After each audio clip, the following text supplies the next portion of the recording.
Keith KL Belvin here. Pray everything is well with you. Welcome to Unapologetically Keith, which is on every Monday, Wednesday, and Friday from 9:30 to 10 o'clock. A little later, depending on how the conversation goes, so you never know. But we're scheduled from 9:30 to 10 o'clock. And so, let me just turn this down. There we go. So, I am a crisis specialist and author. What I do is try to help people deal with, hey, good evening, Kim. Welcome. What I do is to try to help people who are in crisis to deal with their negative situations. Who do I do it for? Well, I told you, anybody who needs me, but mostly I deal with singles and married couples. And why do I do it? Because it's my ministry. It's how I give back to the Lord for what he's done for me. And so this is what I do. Thank you. And a little bit of housekeeping. I am on 3 different platforms: Facebook Live, YouTube Live, and Periscope. So if you're watching me from Periscope, make sure that you tap that screen. That way I'll get hearts and we can go from there. Hello, Kimberly. Welcome. Oh, we have somebody in from Periscope. How's it, everything? So we have 2 Kims in the room. I appreciate you. So if you're on Periscope, make sure that you tap that screen. Give us some hearts. We appreciate that. If you're watching on Facebook, make sure that you like and share this. But when you share it, make sure you leave a little note. Let them know why you're sharing it. Hey, Nikita. I thought you might be. Hey, darling. And so the last bit of housekeeping is the only way that I can know if you're on is if you come into the chat room, as these 3 lovely women have. And as you heard me introduce Kim and Nikita, that is how I know that you are on. Other than that, I won't know that you're on. So please, by all means, pop in the chat room. Let me know that you're here, and I will definitely shout you out. And so tonight, and I may, depending on how we talk about it, what we talk about, I may stay on longer than a half an hour, but we'll see. Tonight, we're going to talk about why do men prey on BBWs, which AKA is beautiful women of size. Why do men prey on BBWs? Now, you may say, what? Men prey on BBWs? My big girls know. And I am not a person that shies away from my past. I am not a person that runs from who I was. And I actually use who I was as my motivation to do what I do now. So a little bit about who I was. My nickname in the big girl arena, and you say big girl arena? Well, let me back up a little bit more. There are big, beautiful women organizations throughout the country. There are BBW clubs throughout the country. And when these organizations get together, it is for like-minded folks. That is the BBWs themselves and the BBW supporters and those who care and like and love BBWs. Well, you can see from the picture right here over my right shoulder that I happen to be married to a BBW. And I have always, my whole life, been attracted to women of size. You will hear me always say, sexy starts at size 16. That's just me. And BBWs ain't for everybody, because you can't be playing around. Don't be messing with a BBW. You don't know what you're doing. Mess around and get yourself hurt. So you got to know what you're doing to show up. Yes, they do. A former big girl. Okay. Congratulations, Kim. Wow, that's a lot. Way to go. Keep it going. Praise the Lord. Yes, I love that. Love the sound of that. Keep up the great work. And so when you go to these different clubs, and I'm not going to name them out, they're not paying me no money, so there's no reason to give out the names, but I was a well-known staple in these clubs from 1995 until 2006 when I called it quits. And so I am not coming to you as somebody who does not know what he's talking about. I am coming to you as somebody who has spent his time in that arena, who has ripped and run and ran through a lot of different things and a lot of different folks, and panties was my focus. And I wrote a book on my transition from Gigolo to Jesus. And in my book, well, thank you for putting the names out. Yes, I am very infamous, Babs BBW. Thank you for mentioning that, Nikita. But yes, I am very infamous at Babs BBW. From 98 to 2006, I was a staple. And yes, I am very well known. If you go back into the photo albums and stuff like that, I'm telling my, listen, I'm 52. I'm happy 52. But from 90, and I came across Babs actually years before that, like in 95. Actually, no, I'm sorry. I came to um, Big Girl Clubs back in 80, 89, 90, and then I took a break. Um, Came back around in 98, 95. So it was like a 5 year break. But Babs BBW, yes, from 98 to '06. Summer Jam, the Spring Fest, you name it. I was at all the hotels. And then, of course, I traveled out to California and realized, and I was an erotic poet. I was, okay, nice, nice. Me as well until tomorrow. Got you. I was an erotic poet and erotic writer. And that is my end. That is what I use to garner attention. And I use the internet. And so, as you see as I put here in the caption, in my book, From Gigolo to Jesus, I have a whole chapter. Um, Oh, okay. Well, I was living in New York at the time, Kim, and they had BBW clubs in New York. Actually, I write about one in my book, which is called Club Peppers. You had China Chalet, you had Goddesses, you have well, now it's not B52 now, it's BBTs now. So you still have big girl parties in New York now, but there was at least 3 or 4 that was going on, if not more. You had Babs in New Jersey. You had the Detroit Divas that hung out in Detroit. I hung out at Club Bounce in Los Angeles, and there's quite a few in between. So in 2003, when I went out to California and hung out with the big girls and from the big girl clubs there, and the Yahoo groups was the way that I was able to do that. I'm gonna read a little bit about that. I got a feeling we're gonna be on a little bit more than till 10 o'clock. And so when you have the big beautiful women centered in one particular location, it is like inviting the fox to the hen house, because you now have a hotel, you now have drinks, you now have the environment that fosters some very heathen and some very sexual behaviors. So you indulge, and it actually makes it easier for you. And so that's what it was. And for me, one of the things, and I'll get to why men prey on BBWs, often men who are attracted to BBWs will try to act as if they're supporters. All right. That's one of the first things. They're going to act like they're fond of BBWs, but what you notice that they're going to then try to hide you. They're not going to want to be seen with you. They'll show up to have sex with you, and they'll show up and say how much they dig you, but they really don't want to be seen with you. See, that was actually how I worked what I did. I wanted to be seen with you. I wanted to be around you. I wanted the world to know that I was digging you, because I was digging you and about 100 other chicks. But society actually helped. Thirsty dudes actually helped me, because when you got dudes out here just acting nasty and I'm able to come and hold a conversation, it opens up the door. And I'll give you this caption here, and I'm gonna go back to my book in a second. But what I'll show you, or what I'll explain to you, is this is what most big guys do, is that good whores are true chameleons. All right. They use everything to help them score. And what I mean by that is, a good male whore already has a formula for how he's going to get close to women. He already knows what to say. He already knows what to do. He already knows that he should look halfway decent. He already knows that he should wear clothes that make him look decent. He already knows that the Jean Paul Gaultier should be in place, with some type of scent that women like to wear, whether at that time it was Fahrenheit or cool water, whatever is going to make a woman go, ooh, I like that. And then he also knows that he has to be able to hold a conversation, because you got to keep a woman's attention. And then you have to work the room to put yourself in a position to pretty much do what you want, especially at big girl events. Now, I'm really talking about big girl parties and stuff like that, because the numbers are like 3-to-1, 4-to-1 female to male. So in a target rich environment like that, well, men are going to place themselves in a position where they feel they can do whatever. And in society, period, often the big girl is represented in the wrong way. TV either has her as the sex fiend or the misfit.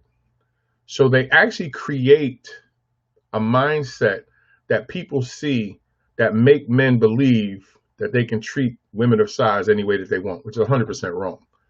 and especially women of color. Because if you look at a lot of TV shows, the woman of size of color is always hypersexual. Um, and once you make her hypersexual, display her as hypersexual, you are saying to the viewers that's how she should be perceived. So then, of course, they go out and attempt to have sex because this is what they are portrayed as. And when you don't give women of size the respect that they're women and beautiful, and there's no reason to do that. But so you got society creating that mirage. Then women of size are not treated well within their own circles, criticized for being heavy, and then always told, you're cute for a fat girl, cute for a big girl. You'd be even sexier if you lost weight. Foolishness like that. So again, their community around them is not supporting them. So you got society saying that you're hypersexual. You got family and friends telling you that you're cute, but you're big. You're cute if you got smaller. And so all of these things help a chameleon who now says, let me rush in, let me be someone that can take her mind off of all of that.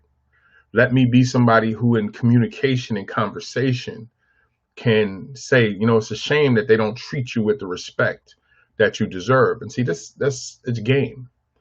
And the reason why a chameleon, a male whore is such a chameleon, that he already understands that if I can just be different, if I can just move myself off to the side and not be the common thirsty dude, I'm in a real good place. Thank you, Kim. T to the Y, what's going on, my man? What's going on? Welcome tonight. We are talking about why men prey on BBWs, big, beautiful women. Thank you for showing up, brother. T to the Y. Jones is in the house. And so once he knows that, he can get her to lower her guard because she's getting beat on from every angle. She's getting beat on, and I'm not talking about physically, but I'm talking about emotionally getting beat on. It's very much bullcrap. But unfortunately, Kim, there's so many women that eat up the bullcrap because it's constant. And when anybody beats on you constantly emotionally, after a while, it's like, damn, what do I do? And then when you get with men who treat you badly, now you have a mistrust. That door is wide open for somebody that's going to be who's going to give the appearance that he cares, and that creates a problem. And like I said, we're going to go on for a little bit tonight. I'm not going to stop this at 10 o'clock. I got a feeling. Okay, here's what I want to give you from my book. And again, in psychological. Yes, very true, Ty. Hey, Vicky, welcome. Thank you for joining us. Okay, so I want to read this from my book, From Gigolo to Jesus, and I will definitely explain to you where you can get my book at the end of the show. It wasn't until 1997, after cruising Yahoo clubs on the internet, that I came across more BBW clubs. They all had individual sites that catered to whatever type of BBW you were attracted to. Most of all the sites had one thing in common, though: Club Peppers. It seemed to be the most happening place for BBWs. They held monthly events, and it was a magnet for every woman of size that had an internet connection. The first night I went there were wall-to-wall women. It was like a wolf being allowed to party with the chickens. How long is he going to let his food sit around before he eats? I exchanged numbers with about 3 or 4 women that night. Peppers became my stomping grounds, having a club where I knew I could find my potential victims every time I went, and then having the internet as a means to be able to reach them whenever I wanted. Even with my wife in the next room, I had basically found a never-ending source of sexual satisfaction. It is not this wife that is behind you. Remember, I am happily divorced and married a second time. It's my previous wife, so please don't get it twisted. I'm talking about my wife now. Hey, Cynthia, how you doing, darling? Welcome to have you here. Let me continue. My wife had no concept of how to work the computer, so I was able to hide my files and pictures all over. After about a year, as my marriage continued to plummet, I continued to the BBW. I connected to the my connection to the BBW community soared. I started wearing my wedding band on a gold chain around my neck. It was a great way to pretend to be a disheartened husband in an unloving marriage. When my first wife stopped wearing her band, she gave it back to me. It just made my story stronger when I added her band to the chain and would say that we were separated. Playing my role as the unhappy married man, as I would say, I'm not looking for a real relationship because I just got out of a failing marriage. I would show the 2 rings on the chain. You see, it's my wife's wedding band around my neck. It just didn't work. I don't want anything serious because I don't trust anybody right now. All a man had to do was look vulnerable and be fairly attractive, and he was in a good place. Meanwhile, women had their need to be a man's savior. So I just pretended I needed someone to save me from my sorrow of being in a failed relationship. They never asked what was the cause of my failed marriage. When I started to learn about other organizations that branched out, I started to cover areas in New Jersey, Philadelphia. My infidelity was out of control. I was having sex 2 or 3 times a week. My wife actually believed that I was unable to perform because we would go months without ever touching each other. I did not care. I was having sex. I wasn't having sex with my wife because I was conserving my energy for the different women that I met at other clubs. Good evening, Scratch. Okay, been there, done that, and have the t-shirt on Goddess forsaken a sister as far as a mate. No, I don't think so, Kim. I think like anything else, in time, God will bring you exactly what you need. You just keep doing what you do. And what's up, Brother Scratch? Appreciate having you. And the reason why I read all that is not that I want your adulation for who I used to be. It's just to give you an idea of what I used to be. And there's a lot more men now like I used to be. And the thing is that what you have to understand and to get is that men are so screwed up within their own heads, and that they've never been taught, often many of them never have been taught how to truly love the complete woman. That they're literally out disrespecting women who often look like their mothers. But when you've not been taught to love and appreciate all women, to appreciate and love the size of all women, when you've not been taught that, you then harm the very thing that you have not been taught to respect. So what you noticed is that men, because of their own shallow issues, will tend to pour those issues over onto the women that are close to them. And because they're attracted to these women of size, because often they come from families of women of size, they then feel that they can do whatever. But there's another problem to this. There are other women. Now, I want to give you this formula here. And this is a real formula. This is my formula. So you ain't going to see this in any books. This is my own. There's a formula to this madness, right? Okay. There we go. There's a formula to this madness. 20%, when you go, and we can take the big girl clubs, but I just think in general in any particular area where you have women of size. All right. And when I say women of size, I'm talking about size 16 or better. I'm not talking about what the Sports Illustrated says is a woman of size, and they got like a woman size 10 or 12 and say that's full figure. No. A woman of size is like size 16 to like 32. And if you ain't never been with a 32, brothers, you're playing yourself. And it ain't for the ordinary man. Don't be out there messing with no 32 and you don't know what you're doing. You will get hurt. You will get hurt. Do not go out here on a limb and get no 32 started and you don't know what you're doing. Bruh, it's going to be a long night for you. Real long night. So you better understand what you're doing when you start trying to talk to a woman size 28, 32. 14 is good. 14 is right there, Kim. I'm not going to lie. 14 is sexy. I'll look at a 14. Yes. 14 is sexy. 14 is thick. 12, you got to have a great personality. 12, if your personality is not great, I'm not really trying to kick it with you. And I can honestly tell you, I'm being very real. I've only messed with maybe 2 women under the size of 12. It ain't for the yes, Vicky, it ain't for the weak. You can't be out here messing with the big girls. You don't know what you're talking about. You will get hurt. But I knew it. Listen, I love this conversation. And this is the reason why I wrote my book, too. I'll show it to you also, by the way. So there we go. And I'll definitely, like I said, at the end of the show, I will definitely explain to you how you can get my book. Now, there's a formula to this madness. This is my own formula. You're not going to find this anywhere. You're not going to find any psychological breakdowns, but this is my own formula as a counselor, as a man of God, and just as a man that sits back and understands how human behavior works. So when I look at in the big girl circles teaching, because of at 32, if she's flexible,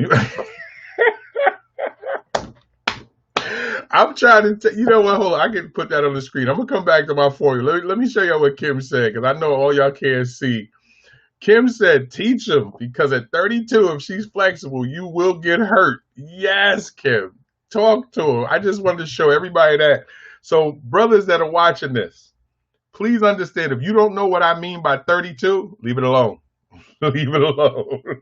If you don't know what a size 32 is, you don't even want to get started if you don't know what it is. You will hurt yourself. Don't do it, bro. And some of y'all might be going, thank you, Scratch. Appreciate that on the compliment on my book. But yeah, 32, let me tell you something. You better be coming to the bedroom ready. But anyway, now back to my formula. Now, 20% of the big girls that are out here are not searching. And brothers, don't get it through your head. Don't get it twisted. 20% of the young ladies out here are not searching. They're not beat for no dude. They're intelligent. They get it. And if they're humping, it's because they choose to. There you go. I'm a 14 at 5'10". You are a statue S, young lady Lavelle. Appreciate you. And at size 14, yes. But if anybody's seen Lavelle's pictures, you better come ready too, because she ain't playing. She putting that work in too. The game is to be sold, not told. Brother Chris, Brother Chris is in the house. What's going on, Brother Chris? Hey, Tony, how we doing? So the game is to be sold, not told. Sorry, brother, I'm retired. That's why I'm telling me. That's why I wrote a book. I'm snitching. It's all in here. But listen, here's the thing. 20% are not searching for no man. 20% ain't beat for no man. 20% know what they want. 20% is like, if I'm having sex, it's because I'm horny and it's what I want to do. I don't need nothing from a man.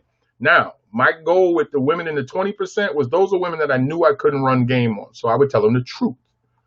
And by telling them the truth, let me tell you why I would gain their respect. Because I did not take I didn't take the choice away from them. So women in that 20% group, I would simply say, listen, I'm going to be real with you. Me and my wife ain't doing well together. And again, we're talking about the first wife. We're not doing well together. Look, I got her ring around my neck and it's just not working. And I think that you're attractive. And I just want to see where this can go. Now, we would then have conversation, talk about real things. Men, please learn this. Women love a man that can hold a conversation and you're looking at their eyes, not at their breasts or their thighs or whatever. They know they have breasts. They know they have thighs. Right here, look in their eyes and have real conversations. Women tend to like that.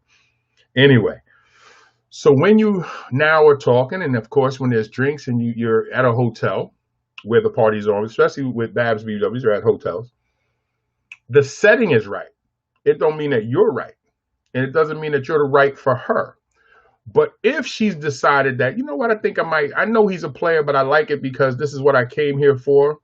Hey, hey, Drake, what's going on, darling? My pre-coworker. So true. Eye contact is very important.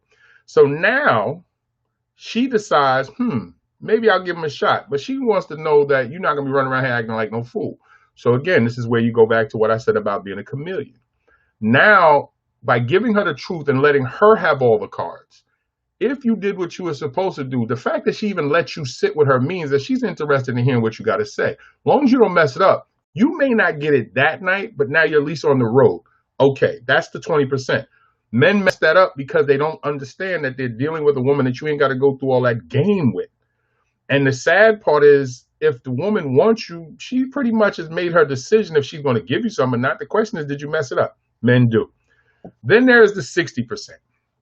The 60% are searching, but they're not stupid and they're not lonely. They're searching. They would come in, sir. You were really, thank you. Thank you, Kim. And what it is with the 60%, this is where the bulk of your big girls are. They're searching for a good relationship. They're searching for a good man. Now, many of them are not beat. They're not lonely, but they don't like being by themselves. But they're not out here just giving it away. Have they made mistakes? Yes. Will they make mistakes? Yes. And have they picked the wrong dude? Yes. But they don't have a problem with being out here looking to do what they got to do. And the bulk of your choices will come from that. But these are the women that get hurt the worst because they still love from a place that they know that real love is out there. And dudes like me took advantage of that. Dudes like me was horrible because I knew that. And I would work my way around the defenses only because I wanted one thing. But because women like that hold on to the idea of, maybe there's something for me out there. Maybe he is somebody that can actually be that. And then I gave them the sob story. So now they want to fix me. Now they want to be the person that he can find whatever it is that he's looking for with them. No. I am not what you're searching for. At that point, I wasn't. And I was not what they were searching for. But because I was a chameleon, I made it seem that way. And again, remember what I said to you, a whore will use everything in his arsenal. A whore will use everything around him to make the setting seem like God created this right here for us to be together. Now, if you are just tuning in, you are watching Unapologetically Keith every Monday, Wednesday, Friday from 9:30 to 10 o'clock. I thank you for tuning in. And I cover any type of crisis situation, relationships. We talk about a little bit of everything here. And I just want to welcome all the new folks. We got a lot of new folks here, and I appreciate it. And I'm glad you're here. So let me just give you what's being said here. Hold on a second. Tony said, true story. When I and my husband dated, he was so attracted. We were so co-workers. He was attracted to me. I wasn't with him. But after 4 months, I asked if he was gay because he didn't try to. Well, was ready after I was ready after seeing he didn't want me for. Okay, got you. And Cynthia said, am I talking certain age groups? No, I'm not talking certain age groups because that 60% spans out. I'm talking women of size. T to the Y said, yep. And Kim says, I have a lot of love to give. I'm sure that you do. And Kim, don't give up on the love. And at 52, actually, my partner in Detroit just got married at 52, and his lovely new wife is 54. Don't give up. Do not give up. Here's the thing. And to all my sisters of size, do not give up on love because a lot of foolish men did not know how to love you. There are real men out there who love you for being you. There are real men out there who your size does not matter to them. All they care about is the happiness. Now, it may seem like there's not a lot of men out there. There's a lot. There's 7.4 billion people on this planet, 3.7 billion men, 2-point-something billion women, and 1-point-something children, I think it is. I think when I did the math. So there's men out here. There's actually more men on the planet than women. So trust me, you just haven't met enough. You just got to keep at it. Keep yourself in whatever way works for you. And don't be out here trying to get super skinny because somebody told you to or you think that's the way. Don't do it. Stay fluffy, but stay healthy. So you just do whatever works for you. But like I said, size 16 or better, I'm looking. And even though I'm happily married, I still smile at my full-figure sisters. And yes, I still compliment my sisters of size because I love a good-looking woman of size. I don't care what anybody says. So Kim says, I am 52 and single. God takes good care of me. However, I do want companionship and love, and it will come. I believe that. And Lavelle says, I agree, but mature, good men are hard to find. Now, I didn't say it wasn't out there. They're out there, but they are hard. I agree with you, Lavelle. I do agree with that, and I do because I do counsel a lot of sisters, and I do work with a lot of sisters in my counseling. And I do find that they are struggling with just finding good men, but I know that there's good men out there because I counsel them too. Now, to the other 20%, and you see it. Sisters, here is your greatest downfall. This is what actually helps nasty men like I was. It's that bottom 20%. There are 20% of the sisters out there of size who are giving it away. They ain't asking no questions. As long as my man is smiling and breathing and can lay it down, they giving it away. This 20% affects the other 80 because the nasty dudes, and ladies, please give me a 1 in the chat room if you have seen this dude. Fellas, please pay attention.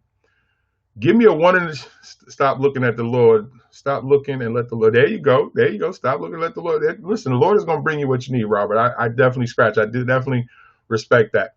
Ladies and gentlemen, you can put a 1 in your chat room. Here we go. Put a 1 in the chat room if you've seen that thirsty dude who shows up and tries to make a move on every one of the girls in your circle and the ladies next to you as if y'all didn't see him just make the move on them.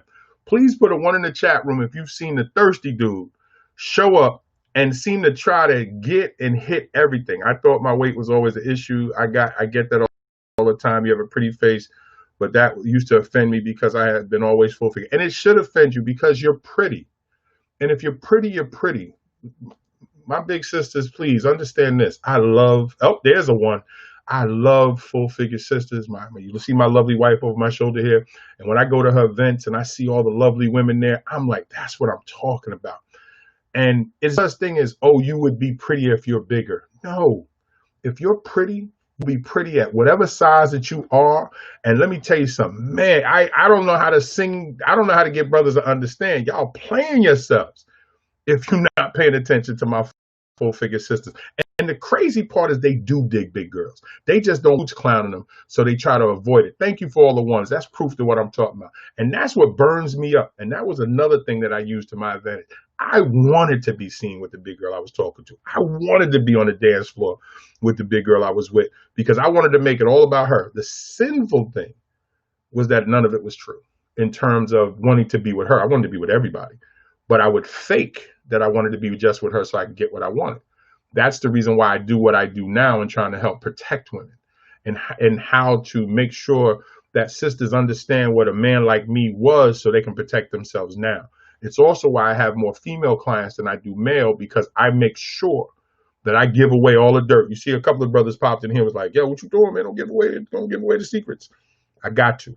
So you guys have seen that dude. Now, that dude, back to what we talking about, that nasty dude, because 20% are giving it away, here's his problem. He doesn't know that this big girl is in the 60%. This big girl is in the 20% who's not searching. And this big girl is in the 20% who's giving it away. So you know what he does? He hits on all 3, or he'll hit on all 10. And if he gets lucky enough and gets the one who's giving it away, that 10% ratio works for him. You know why? He offended 9 other women, but he's out in the parking lot with the one giving it away. So he had a great night. And now he's painted all 9 with that same stupid brush. And this foolishness is what goes on with a lot of men and why they prey on women of size. Because they all think women are in that 20% are just giving it away. Big girls are not giving it away because they're big. No. Big girls are not nasty because they're big. No. Big girls are not giving it away because of anything. There's 20%, and we all know that 1 or 2 bad apples spoil a whole bunch. We got that. So when you have society saying women are hypersexual, when you have family members, like as I said to you, beating on you for being a person of size, you know, if you need to get in shape, you know, maybe if you have babies, maybe you find a man, all that foolishness. Now you got the thirsty dudes chasing the 20%, and those 20% are hurting the other 80. That is a problem. That is a problem. And so I first want to apologize to any woman that's had to deal with men like that. I want to apologize for them because I know how disgusting I was. Second, I want to apologize to anyone. I think I've apologized to everybody, and as well as when I wrote this book, I made sure that I apologized, is that I want to apologize if I didn't apologize, because now when I go back and now when I listen, it's sad what I had put into motion, simply because it's like, it's ridiculous. But now what I do, yes, Alma, and I want to make sure I get that right. Welcome, Alma. I appreciate having you here tonight. Yes, Alma said they think you're desperate. Yes, a lot of men do. And that 20% of women who are, their esteem is so low. Again, put a 1 in the chat room. If you have a girlfriend, don't put her name out there, just the number 1. You have a girlfriend that you know has given it away basically for a bag of peanuts. Giving it away just because the idea of having a man between her legs work, even though who between her legs shouldn't be there. Put a 1 in the chat room if you know that you've seen, and if you've been that sister, don't out yourself. So you can just say, you know, even if it's you. I don't want anybody to embarrass themselves. I don't want anybody to treat themselves in any disrespectful way. The idea is that I want folks that are on Facebook and on Periscope, because we got Kim watching from Periscope. I want folks to put up a 1 because I want you to see that you guys don't know each other, but you do. Because I've seen it. I've seen women give it away, and I didn't even get to like my main line. I didn't even get to like the money line. I'll put up a bunch of 1s. Thank you, Alma. I appreciate that. Thank you, T to the Y. Amy Harvard said, we deserve the same love as anybody else. Love is love. Yes, actually, everybody deserves love. And it's not just because of your size, Amy. It's because you're human and you deserve love and you're a beautiful woman. And the idea is the minute that we start to separate our sisters of size, that is the thing that I don't have a problem with BBW clubs, because it is a safe environment. It is supposed to be. But actually, it is an environment that allows wolves like I was to permeate something awful. What's the money? The money line depends on who I'm talking to. As I said, Kim, I'm a chameleon. Let's go this right here. If I saw you dancing, and I'm not gonna run up on a woman on the dance floor because it works, but a lot of times what I like to do is say, I saw you dancing earlier. Could I get a dance later? Could you save a dance with me? I see you, you got to save me a spot. We good? Or I may come over and just hold out my hand. And I have very soft hands. And that's another thing. Chameleons know what to do. I have very soft hands that, come on, sweetheart, don't embarrass me. Come on, dance with me at least once or twice. And you walk out and you dance. No, you're not all over them. No, you don't jump all over their booty. No, but you dance and you make sure that she knows that it's all about her. And 1 or 2 songs in, you say, thank you. I don't want to be forward. I'm going to go. And not just leave her on the dance floor, but you say, we can walk off. You buy a drink or something like that. Keep it moving. Trust me, being polite, being a gentleman. I have a poem in my first book. It's called Freaking a Gentleman. It's what I was. I was a gentleman in public. I was a freak behind the scenes because being a gentleman made everybody comfortable. Being a gentleman made everybody like me. Being a freak is what sealed the deal. So what happens is when a woman goes, my God, he likes women of size. And then you show them that you really do. Well, there you go. I had one woman say, I know that you're a player, and still decided, yeah, okay. And this is the thing is that, you have to, okay. Here we go. Let me give you this here. All right. However, when a real good looking man comes into the circle, the competition is unfair. This is what happens women when they actually go with each other. However, when a real good looking man comes into the circles, the competition is unfathomable. The skullduggery that takes place between friends, foes, and even sometimes family is unconscionable.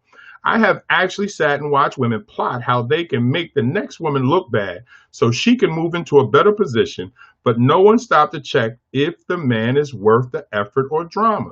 No one is checking if he actually came into the environment with good intentions. No one is actually holding a man accountable for his actions if he comes in with any type of secret agenda. Other women are assessing him and being that. Wars erupt and alliances are formed. Girl, I'm going to help you get the man because I like her anyway. At the same time, the one that is helping you is plotting against you just so she can get closer to that man and getting him from under your nose. This goes on a regular basis. So if you're offended because this doesn't apply to you, then you don't need to check. You need to check your friends. Watch your mouth, sir. Soft hands don't mean that you're a gamer. I didn't say that, bro. Scratch said, watch your mouth, sir. Soft hands don't mean. No, it does not mean that. I am just telling you I used everything to my advantage. And let me explain something to you. We need to secure, let me say, Amy said we need to be secure in ourselves and our worth is not to let the wolves in. But Amy, that's a great position to be in. But let me tell you what happens is if you are single and you have to deal with enough of the thirsty men that are out there coming at you on foolishness, trying to get into your panties on foolishness, and then a gentleman shows up. A man that wants to be seen with you, a man that takes you to dinner, a man that has a conversation, has drinks with you, a man that takes you out. Now, if I've already realized that you're in that 20%, meaning that you're intelligent, you're on top of the game, and you know game when you see it, well, then the first thing I'm going to do is put the game away. And I'm going to tell you the truth. You know what? I really think you're attractive. I really would like to see where this can go. But I'm going to tell you right now, I'm not single. And what I mean by that is I date. And I don't have sex with everybody, but I date. I'm an adult man. I just want to tell you that now. So if you want to see me, this is what it is. And I would tell you I'm single. I might tell you I'm not. And I'll give you whatever. And if you say you don't want to be bothered with me, okay.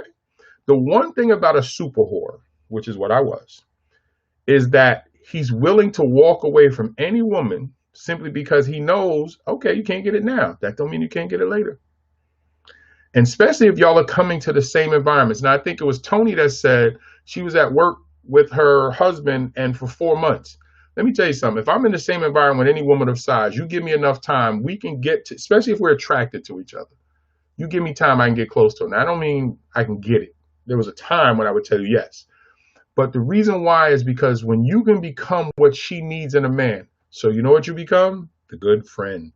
You know what happens if she got a man that's no good? You help try to fix that while at the same time destroying him.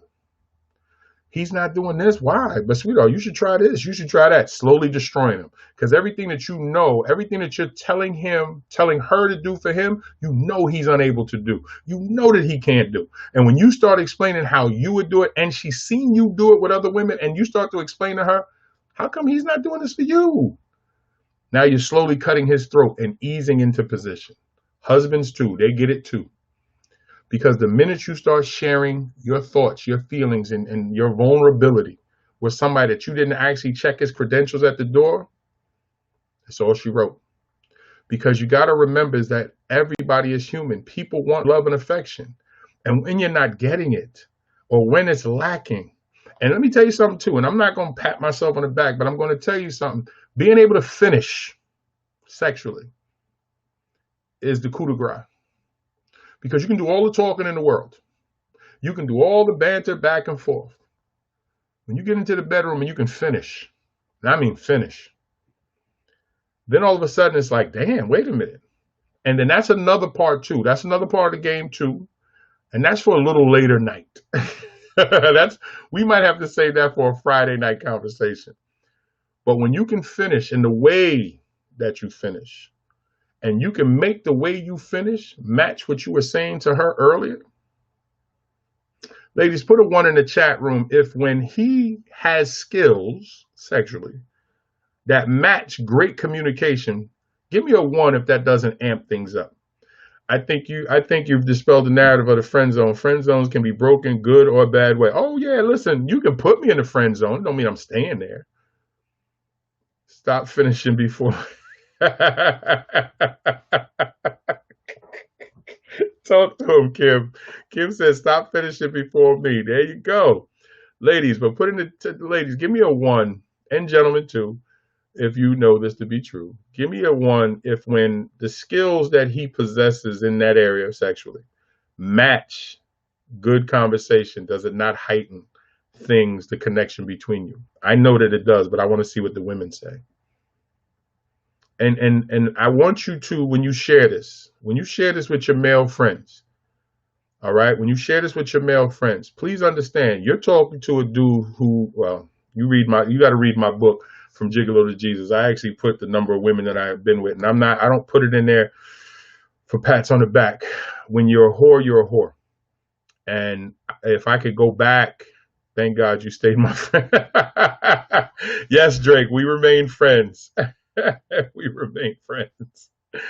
Me and Drake work together. Drake can tell you firsthand. She's seen me when I was those years between 2000 and 06 was tough. Yes, Drake seen me in action. So did a few people here in the chat. But I'm not proud of my past, but I'm glad the Lord lifted me from it so I can use it to help other people. Definitely to help women, because when I share with young men, hey Kira, when I share with young men, when I go out to speak, and I find that churches are scared of me because churches don't really want to have sexual conversations. They'll let me come and talk about, I even had one church invite me to talk, but then said, could you not talk about the sex part? Really? Get out of here. Here, take your money back. And they actually asked me for the money back because I'm not going to, thank you, Amy, I appreciate that. I'm not going to not, Drake said I was a mess. There you go. I'll put it up. I'll put it up for the folks to see. Well, actually, they can see it on on Facebook. Yeah, I was a mess. But I had a church once tell me I couldn't talk about the sex part. And I said, why can I not talk about what I've overcome? And they said, well, we don't want to stir people the wrong way. And I was like, what? I was like, that doesn't make any sense. That you would have me not be able to speak about my testimony the right way. And what I've learned is that sex scares they asked for the money back, Kim, and I gave it to them. I don't have a problem with that. Thank you, Kara. I appreciate you for listening. I don't have a problem with giving the money back because I'm not going to be silenced when it comes to my testimony. I know what God brought me from. And let me give you a little story. Most of you guys know this, but if you guys are new, and like I said, I'm going to hang out with you and talk tonight. When God spoke to me in 2006, I wasn't at church. Nope. Know where I was? I was at a hotel in South Jersey, and I had perfected the perfect lie. Tiff was 2000, no, it was 2000, yeah, 2000, early 2006. Tiff was in New York. I was in South Jersey, and I had worked out this perfect lie. I had just came from a ski trip where I didn't do anything, but I could have, but I didn't. And I kind of was at that point in my life. I was at a hotel waiting on a young lady I had already got caught cheating with, and we were straight. In the room, condoms on the lampshades. I'm good. She called me and she was like, "I'm on my way, baby." I was like, "Yes, I'm good. We're gonna get into this." And then, sure enough, about 15 minutes later, she called and was like, "I don't know what's wrong. I can't make it." But a good friend who, thank you, Drake. Yes, I've been giving advice for a minute. They should discuss it. Churches don't discuss a lot. I'm gonna get to that in a second, Tony. With the church, I definitely want to talk about that. So 20 minutes later, she said, "My stomach is bothering me. I'm not sure what's going on." I said, "Come on, Doc." Now it's a half an hour. She's like, "I don't really know what's going on. My stomach is really bothering." I'm like, "Are you kidding me?" I explained to her I came from New York and the whole thing. We ready to get in. I'm ready to get into this. Hour later, she's like, "I may be going to the hospital. I'm not sure what's wrong." And here's the funny thing about when you're so caught into sinning, when you're so caught into the sexual demon that you can't hear. I didn't hear that she was going to the hospital. I didn't hear that she wasn't feeling well. What I heard was, "The hell do you mean you're not coming here to allow me to sin? What do you mean you're not coming here so I can get what I want?" And so she didn't come. And so now I'm going through my Rolodex in my phone. I'm flipping. I'm trying to figure out who lives in Delaware, who lives in Pennsylvania, who lives where they're going to get in their car and drive and come here and give me what I want. I called a couple of people. They were like, "I can't. I wish you had called me earlier, baby." Da, da, da. And that's another thing. Player always has somebody else that he can call. Always does. That's what whores do. I'm sitting in the room angry, and on television was teleministry. Now, I don't know how many players, when they're about to get into something sexual, but that's wrong with some of the churches. They don't talk about sex. Yes, let me get to that real quick. I'm going to talk about it in a second. Teleministry was on.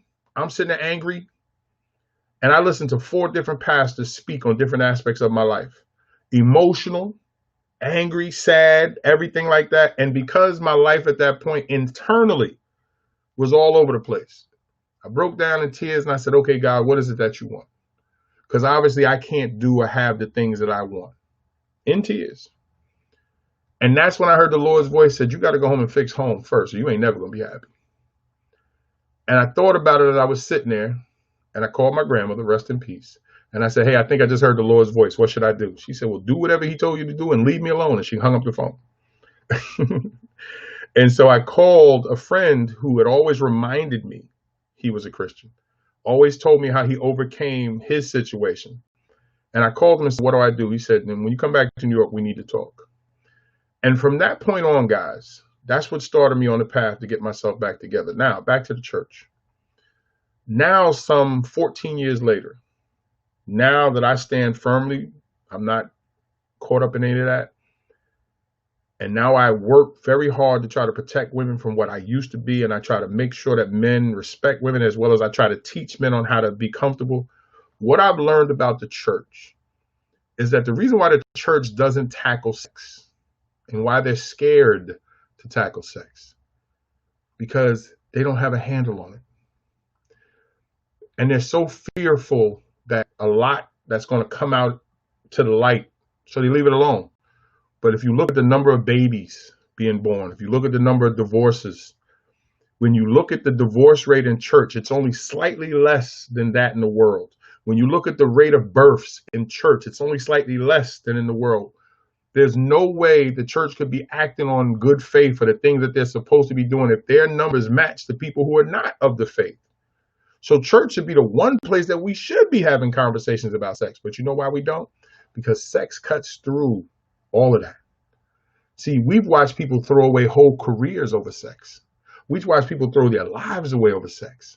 We've watched people destroy everything over sex. And when it's not talked about in the church, then you know how powerful sex really is. The Bible actually talks about it. It tells you, flee any sexual innuendo. Flee. Don't even allow your body to get caught up in that. It tells you your body is a temple. It tells you that every person that you have sex with, a part of them is inside of you. So when I say I understand what people are going through sexually, when I tell you that when I counsel and I understand what a woman is going through, or when dudes talk to me, because of when I've been with over 300 or close to 400 women, that means a small part of them is inside of me. And I have to live with that because I placed myself in that position. But I use it as positive energy. I don't sit and beat myself up for what I used to be. I channeled it into writing a book. And then I make sure I get my behind out here and I try to protect as many folks as possible. And for my sisters of size who are single, please understand this. I'm a man of faith, and I believe that if you just keep doing what you're supposed to do, God will bring you who you're supposed to have. Don't beat yourself up. Don't get yourself in no crazy situation where you chop your body up trying to figure out a way to get skinny and you harm yourself. Don't get out here on no crazy diets. If you want to work out to get in shape, do whatever you got to do to make you feel good about being you. But understand this, and I've learned this. God will bring you what's right for you when it's time for you. Don't worry about it. Just focus. And everybody brings up the story of Ruth, right? In the Bible. Now I'm going to preach to you now. But here's what people forget about Ruth. She was putting in that work. Ruth lost her husband. Naomi lost 3 sons and a husband. And it took Naomi pouring into Ruth to teach her what a godly woman looks like. But then Ruth still had to put that work in the fields because they needed to eat. And it was when she was putting that work in that Boaz said, yo, who's that? She wasn't out flaunting it. She wasn't out styling. She was working to eat, to take care of herself. And through her work, through her diligence to take care of her mother-in-law, because a godly woman said to her, I have a reason to be bitter right now. I lost my husband. I lost 3 sons. I have a reason to be bitter, but she didn't. And she poured into her daughter-in-law. And her daughter-in-law is who restored the mother-in-law. Read the Bible, you'll see. So I tell you this because I want you to understand that just put the work in. God is going to bring you. Or, now please pay attention to this, and I'm not trying to hurt anybody's feelings. You may be Naomi. We focus on Ruth. But you may be Naomi where you lose so much that is now on you to pour into somebody else so they achieve. And then they restore partial of what you lost, but maybe not the whole thing. I'm not God, I don't know. But I know the story was written for folks to understand that there's 2 women in that story. Often we only focus on Ruth. When I teach every part of the meal. Because somebody's got to be Naomi. Somebody's got to be the woman that has every reason to be bitter. But then says, no, I'm going to pour into this young lady because she's going to help feed me. And then God blessed her, who then restored the grandmother. Got to pay attention to that. Now you may say, what does any of this have to do with a woman of size? Here's what it has to do with a woman of size. Makes no difference what size you are. You're a woman, a beautiful woman. And God don't make mistakes. I learned that. It took me a long time to learn that. God didn't make a mistake with you. Okay, you ate a little bit more than you should, if that's the case. Maybe you had a medical condition. Okay. That don't make you less beautiful. That don't make you less of a woman. Okay, you made some mistakes, got with some wrong men, maybe even had some children that you shouldn't have had. That don't make you less of a woman. That just means that there's some short-sighted men out there that can't see your worth. But you don't lower that. Don't lower yourself down into that 20%. Be part of that 60 that's searching. And if you're part of that 20 who ain't searching, who got it, who's on point, then feed that 60.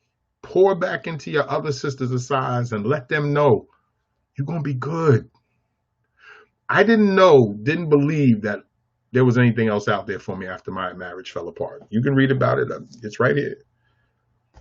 The night that me and Tiff reconnected, I asked God, send me somebody who understands me. I didn't even ask for love, guys. I said, send me somebody who understands me, because I knew how crazy I was. I didn't know that that same night Tiff had asked God to send me somebody that's going to love me. Well, now, after 20 years together, 13 years of marriage come this August 12th, she is definitely somebody who understands me, and I'm definitely somebody who loves her. So you may not be where you need to be right now. No man has ever known my worth. Facts. Okay, there we go. Hey, Sherry, my classmate, former high school classmate. And here's the thing. No man yet. Put yet on that. Put yet. Because you don't know what God is going to bring you. To all my women of size, I know right now society doesn't treat you the way that they should. I know that some of your family don't treat you the way that they should. And I hell sure know that some of the men around you have not treated you the way that you should. That don't make you less than anything. You just have to believe it to such a point that the radiant energy off you brings men to you. I don't know what it is, baby, but something about you. I don't know what it is. They'll come. I'm telling you. So I wanted to say to you, and I want to thank you all, true that no man has ever known my worth yet. Please add that yet. Don't close the door because of your size. Now, yes, close the door to some fools out there. And don't go backwards unless he earned it. Don't ever take a man. What time is it? We're going to have to finish this on Friday. Let me tell you this. Don't ever take a man back until he can show you that his changes are rooted in something greater than him. Not just because he told you. He got a new job that's forced him to think differently. He wants to spend time with his children, which means he's got to do something for them long before he does it for you. He's connected to God. So he's showing you that he's putting his time in at the church, the mosque, wherever. Don't ever take a man back unless he shows you, proves to you that he's connected to something greater than himself. Because then he's worthy of you. You're that good. Because God said every man should not be alone, and he created a woman. Why? He created a woman because he knew a woman needs to be connected to a man, and a man needs to be connected to a woman. It's not the other way around. It's not just, oh, men get to do whatever they want. It's that God knew we needed y'all. He said no man should be alone, but he created us first. So he already knew that we needed a woman. And I think we get it so twisted because men lay so much of the garbage onto y'all that they make you believe that everything is your fault. We even have folks thinking that it was Eve's fault everything got messed up. Read the scriptures, Adam's fault. Did I say that? Yes, it was Adam's fault. Because God even said, I gave the woman to you. Peep that. I gave it to you. You screwed up. You let that snake get close. And to top it off, pay attention. When Eve bit the fruit, she turned and gave it to Adam. Can't give somebody a piece of fruit if they're not standing there, which means you were watching. So you let another thing or man, whatever, get close to your woman, and then you wonder why y'all got tossed up out of the Garden of Eden? That's Adam's fault. Fight me. I don't care. Fight me. Go read your scripture and come back and talk to me. And you'll see that Adam screwed up. But we like to make it about women because that's what men do. We push it off on y'all. Make y'all feel bad about our weaknesses. That's why I was able to run around the way that I did. I was blaming other women for allowing me to treat them badly. And let me tell you something. One of the things that I would do is when you caught me, I'd make you feel bad about catching me doing something that I shouldn't have been doing. Play with their mind. You can escape. So listen, guys, it was almost 10:30. I want to say thank you. Let me run back through this listing here. Let me see. We got Kim. Thank you for showing up. We got Sherry. Thank you for showing up. We got Tony, Alma, Kira. Let's see. We got Kim again. Hey, Drake. We got Drake here. We have Amy. Thank you for showing up, Amy. We got Vicky. Thank you, Vicky, for showing up. T to the Y. Thank you. Brother Scratch. Thank you. Nikita. Queen, thank you. I think that's everybody. I want to make sure. Lavelle, the lovely Lavelle, thank you. Who else? I think, is that everybody? I want to make sure. I'm going to go back down and check the new message. I just saw some messages come up. Let me check them. Let me check. I want to just make sure I reached everybody and run back through this real quick. There we go. So understand this. Men are going to be out there to do or try to do what they do. That's just what they do. My husband said the same, Adam's fault. Yes, it was Adam's fault. And I'll have a conversation on that about it being Adam's fault. So my book, From Gigolo to Jesus, if you have not read it, you should. And you need to read it and then give it to whatever man that you think needs to have it. Hold on a second. I'm going to put it right here now. From Gigolo, and I should have had this prepared. I didn't. I apologize. I'm sorry. Gigolo to Jesus. And the reason why is that I still use my book, even though it was written in 2011. I still read my book. I still use this book to help with couples and especially with men because I use my trash, bravenpublishing.com. There we go. Let me put that up in the chat room for you guys. And I use it because I want to make sure that by using my dirt, I give men the opportunity to express their dirt. Let's see, 4 a.m. gym time. Okay, Kim, had a great evening. Been following for about 3 years. Normally sleep and catch replay. Thank you, Kim. I appreciate you. And thank you for letting me know that you follow. Let me know sometimes. I don't know if you can send a message when you watch the replay, but make sure you was tapping that screen, and I appreciate you. And let me tell you something. I'm going to come back to the chat room. Let me tell you something. Anybody wants to set up a talk with me because I'm here.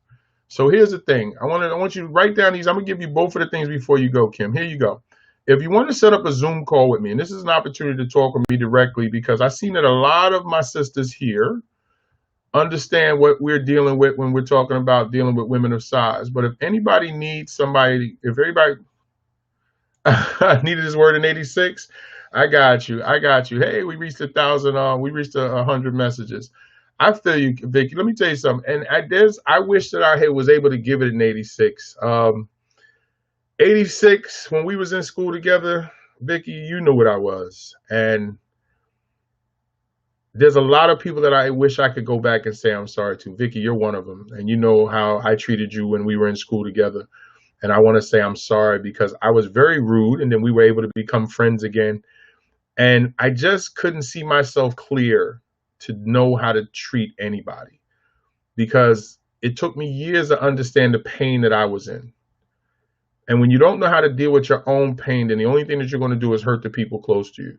So any one of the people who are cool with me now, when they knew what I used to be, I love on them something awful, and I appreciate them because I don't have to be here, and God didn't have to bring you to be a part of my life. So Vicky, I appreciate you, and I appreciate all of you. So if anybody needs to talk to me, if anybody knows somebody that needs to talk to me, set up a free call with me.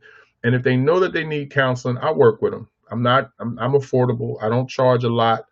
And I think if we can sit down and figure out whatever is wrong, I can lead you there. Now with my book, I'm going to give you that also. Now with my book, here's the thing here. And actually, I'm going to put up both of these here. With my book, the book is going to give you, and there's a whole lot that I didn't read. And there's a chapter on the motel part. All right, let me see who I still got in the chat room.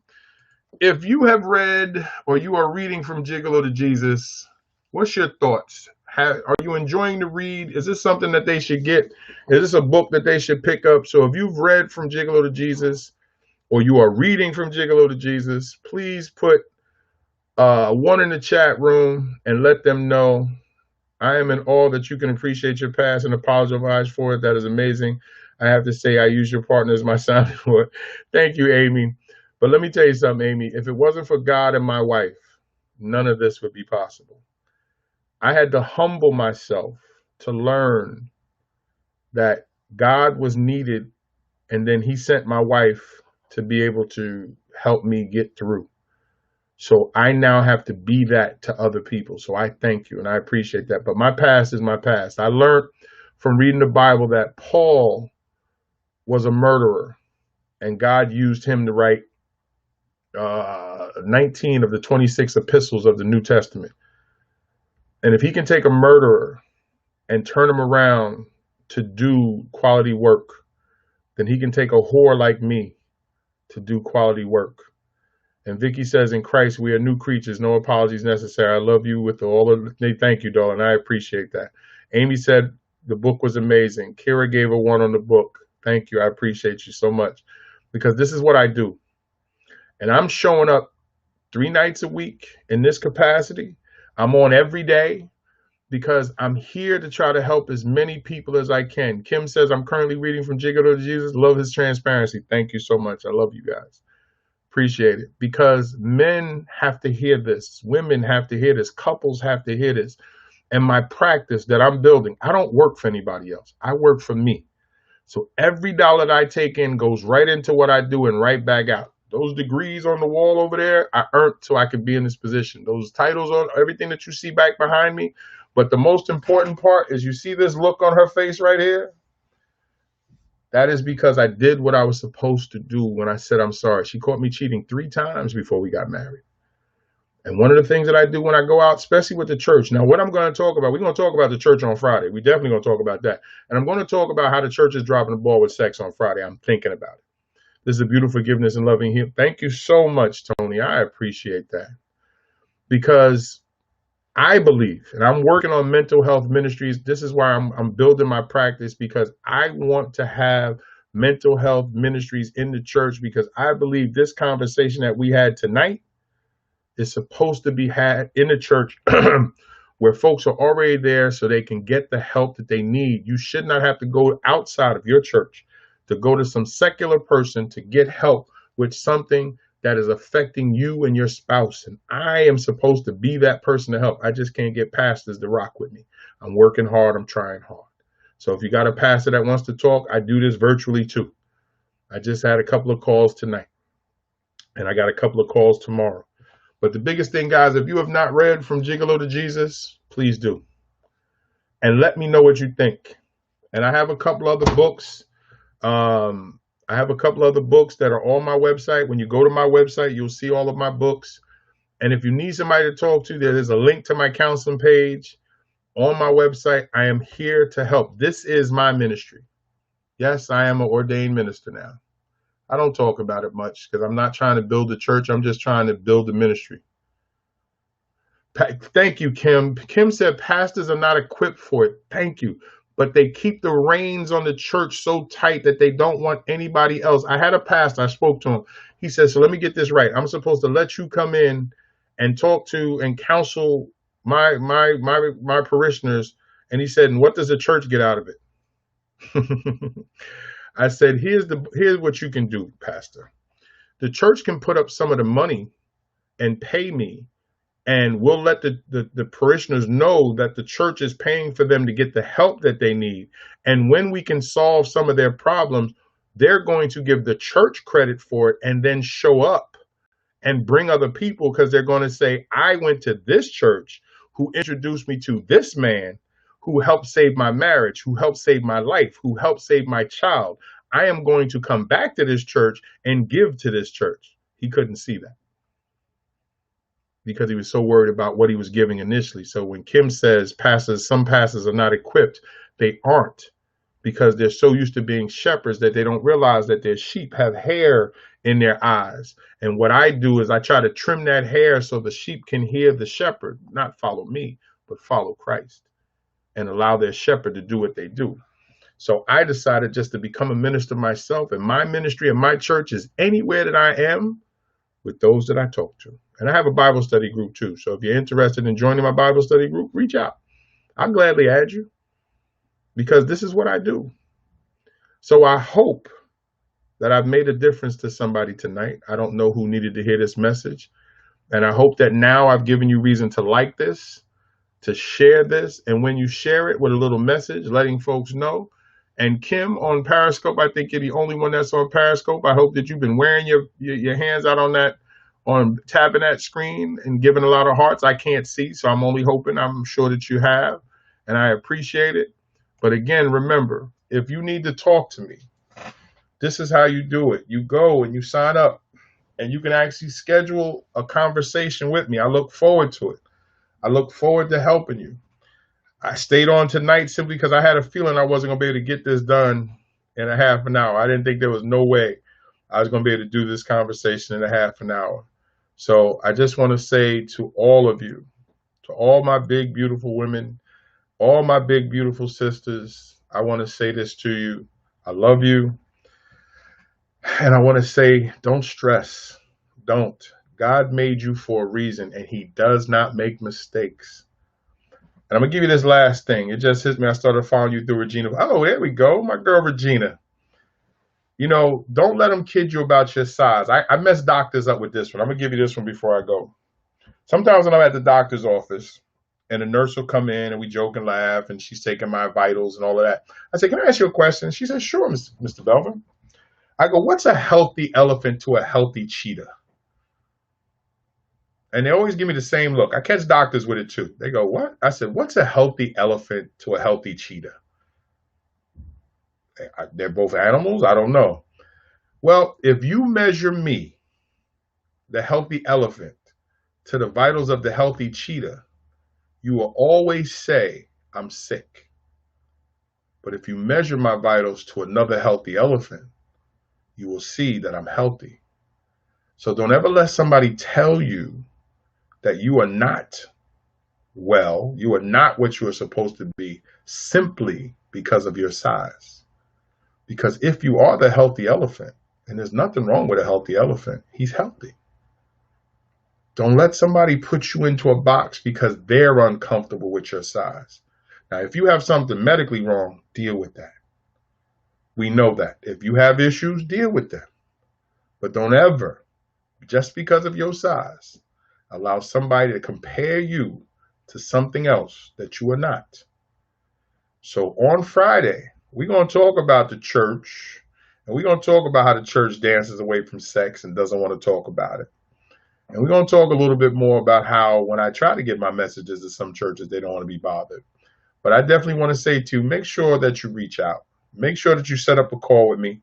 Make sure that you pick up the book tonight. I will sign it and send it out to you right away.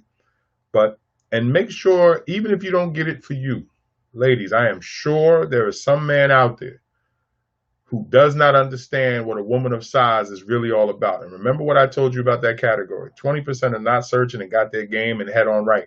60 are searching and just want to be loved and treated the way they're supposed to be treated. But it's that last 20% that spoils it for everybody. But they need love too, and they need protection. And I'm going to protect them too. Because when they realize that not every man is trying to climb between their legs, we can move them from that 20% into that 60%. And the more that we shrink that last area, the less we give these thirsty ass dudes something to work with. And the church could do that. But we're the church. So I'm going to explain to you what we can do. I may even change my mind. I don't know. We'll see what happens on Friday. But I'm going to get ready to go. I want to tell you right there, my hashtag, we can fix this, because I honestly believe God has given us everything that we need to fix all the problems that we have. We just have to step into what we know to be correct and look to help each other. And when you and I work together and we help each other, we can fix all the things that are wrong. I believe that. I really do. I believe that we can fix this. So don't hesitate. Set up a call with me tonight.